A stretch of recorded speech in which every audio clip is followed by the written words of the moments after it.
brought to you by Sensodyne K। अभी लेके आए सेंसोडेंट के टूथ का करंट गॉन तो लाइफ का करंट ऑन। सोनिया गांधी राज्यसभा में आएंगी, लोकसभा लड़ेंगी, कर्नाटक लड़ सकती हैं, तमिलनाडु या फिर तेलंगाना या रायबरेली लौटेंगी। इसको लेकर भी बहुत कयासबाजी चल रही थी। क्या तय हुआ परिवार के बीच, कैसे इस निष्कर्ष पर पहुंचे और राज्य का चयन कैसे हुआ? इसकी कहानी शुरू होती है जब आपने भारतीय राष्ट्रीय कांग्रेस का गठन किया और प्रियंका गांधी को आपने कोई भी स्टेट का इंचार्ज नहीं बनाया। वो जनरल सेक्रेटरी हैं लेकिन विदाउट पोर्टफोलियो हैं। वहां से कहानी शुरू होके और सोनिया गांधी के राज्यसभा चुनाव तक पहुंचती है। दरअसल सबसे पहले चर्चा शुरू हुई तो तेलंगाना के मुख्यमंत्री रेवंत रेड्डी ने यह कहा कि हम चाहते हैं कि हमारे यहाँ से सोनिया गांधी जो राज्यसभा के सदस्य बने, क्योंकि सोनिया गांधी वहां काफी पॉपुलर हैं, क्योंकि तेलंगाना को बनाने का श्रेय उनको जाता है। फिर कर्नाटक के नेताओं में होड़ मची, फिर राजस्थान के नेताओं में होड़ मची, फिर हिमाचल तक पहुंची। जहां जहां जो नेता जिन जिन के पास सीट थी उन सब ने प्रयास किया कि सोनिया गांधी हमारे यहाँ से राज्यसभा जाए। दरअसल कर्नाटक या तेलंगाना से इसलिए ये फैसला नहीं लिया गया क्योंकि अगर सोनिया गांधी भी साउथ से राज्यसभा के सदस्य बन जाती तो राहुल गांधी वायनाड से सांसद है, तो कांग्रेस पार्टी के ऊपर ये आरोप लगता कि ये एक साउथ तक सीमित पार्टी रह गई है, इसलिए साउथ का फैसला नहीं लिया गया, यानी कर्नाटक और तेलंगाना का फैसला इसलिए ड्रॉप कर दिया गया। फिर बात शुरू हुई हिमाचल प्रदेश से कि हिमाचल प्रदेश से भेज देते हैं। लेकिन हिमाचल प्रदेश में समस्या ये थी कि जो कांग्रेस पार्टी का डर था और जो सही साबित हुआ है, जो कल सही साबित हुआ कि एक और कैंडिडेट को वहां खड़ा कर दिया गया, अब वहां चुनाव होगा। तो कांग्रेस पार्टी को इस बात का डर था कि आपके पास संख्या बल में सिर्फ 6 विधायक ज्यादा हैं हिमाचल प्रदेश में। ऐसे में अगर चुनाव हो गया तो ऐसी स्थिति पैदा ना हो जाए जैसी अहमद पटेल के चुनाव के वक्त राज्यसभा में हुई थी, और बीजेपी अगर चुनाव करा देगी तो सोनिया गांधी के सामने अगर चुनाव होता है और कांग्रेस पार्टी हार जाती है तो आपकी बहुत ज्यादा लोकसभा चुनाव से पहले किरकिरी हो जाएगी।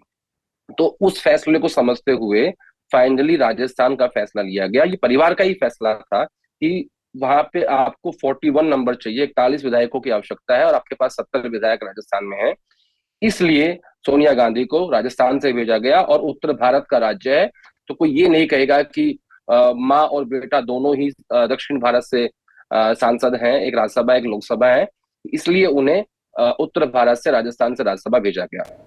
अब बात थी कि भाई अमेठी और रायबरेली।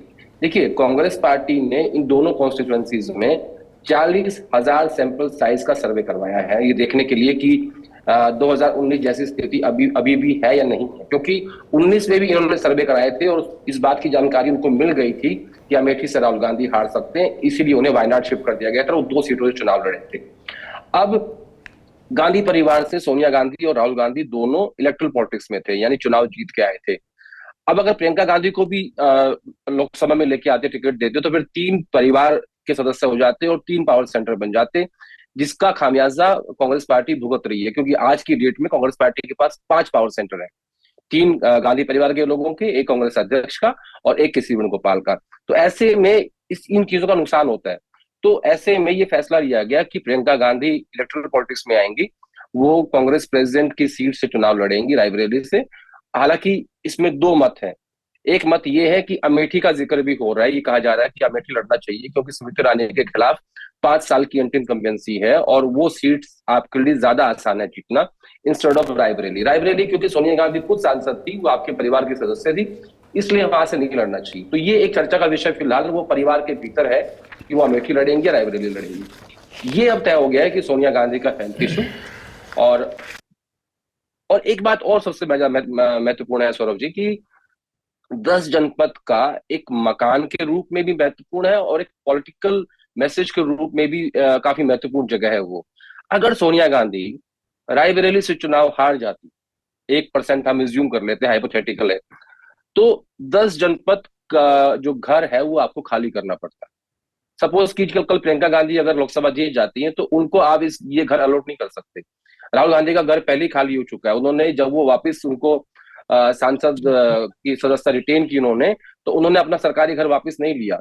तो इस लिहाज से भी महत्वपूर्ण था। और सोनिया गांधी की हेल्थ भी इसमें एक बड़ा इशू था कि वो अब लोगों से इंटरेक्ट नहीं कर पाती, मिल नहीं पाती और मिलती भी नहीं है, वो रिटायरमेंट के मोड में है। क्योंकि जो भी नेता कांग्रेस पार्टी का मिलने का समय मांगता है सोनिया गांधी से, तो वो उनको समय नहीं देती है, मना कर देती है, कहते हैं आप राहुल गांधी से मिलिए।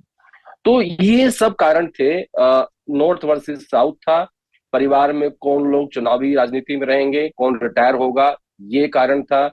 प्रियंका गांधी को किसी भी राज्य का प्रभारी ना बनाना, ये कारण था साउथ। तो ये सब कारण मिला के ये फैसला लिया गया, और मैं ये कहूंगा कि हिमाचल से नहीं भेजना सोनिया गांधी को, ये इनके लिए फायदेमंद साबित हुआ, क्योंकि वहां से बीजेपी ने हर्ष महाजन को खड़ा कर दिया, जो कि पुराने कांग्रेसी हैं। अब वहां चुनाव होगा, जहां अभिषेक मनु सिंघवी की राज्यसभा सीट अब मुझे फंसी हुई दिखाई दे रही है। अगर कांग्रेस के हलकों को ये लगता है कि अमेठी में स्मृति ईरानी के खिलाफ एंटी इनकम्बेंसी है, इसलिए गांधी परिवार के लिए रास्ता आसान होगा, तो मुझे लगता है कि वो एक बार फिर से खामा ख्याली में है, क्योंकि 5 बरस तक अमेठी का रास्ता नहीं देखा गया, और जिन पे एंटी इनकम्बेंसी का आरोप चस्पा किया जा रहा है, राजनीति है, खूब आरोप लगाइए एक दूसरे पर, वो लगातार अमेठी में सक्रिय रही हैं, जिनका नाम स्मृति ईरानी है। एक अंग्रेजी में टर्म होता है ना, नर्चरिंग योर कॉन्स्टिट्यूएंसी, जो वो लगातार कर रही हैं। आसान बिल्कुल भी नहीं होता है। रायबरेली, अमेठी, कन्नौज, मैनपुरी, आजमगढ़, संभल, मुरादाबाद, कैराना, मेरठ या सहारनपुर जैसी सीटों पर चुनाव, लेकिन वैसा भी नहीं होता है जैसा दिल्ली में बताया जाता है।